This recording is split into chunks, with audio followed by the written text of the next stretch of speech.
এক ঘুট পানি, এক ঘুট পানি। হুজুররা ওয়াজ করে, পদ্ধতি বলে না, হুজুররা ওয়াজ করে যে রোজা কবুল হওয়ার জন্য হালাল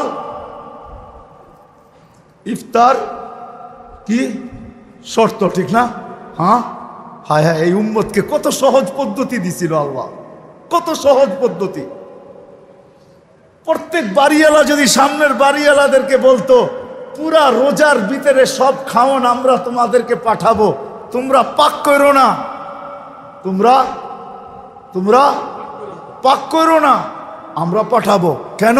সহানুভূতি দেখাবো, জান্নাত নিব।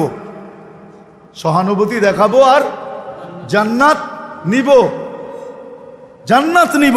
আর সে যদি বলতো যে আমিও তোমারটা পাক করে পাঠাবো, তুমিও তোমার জন্য পাকায়ও না, আমার জন্য পাকাও, তোমার জন্য পাকায়ও না, তাহলে দুজনের খানা হালালও হইতো, আবার দুজনের জান্নাতও লেখা হইতো, দুজনের খানা হালাল হয়ে যেত।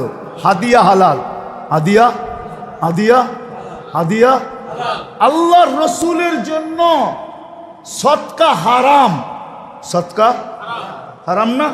হ্যাঁ, কিন্তু আল্লাহর রসুল যখন ঘরে ঢুকছেন, ফুফুর ঘরে না কার ঘরে ঢুকছেন, যখন গোশত দেখছেন উপরে, ঠিক না, বলছে এই গোশত এত সুন্দর গ্রান পাকাইছে, তো খুব মজা করে মনে হয়, গ্রানই কইতেছে ইয়া রাসূলুল্লাহ সাদাকা, কয় লাকি সাদাকাতুন ওয়ালা না হাদিয়াতুন, তোর লাইগা সাদকা, আমার জন্য হাদিয়া, খাওয়া না, তুই খাওয়াইলে হাদিয়া হয়ে যাবে, তাইলে প্রত্যেকের রিজিক হালাল হতো।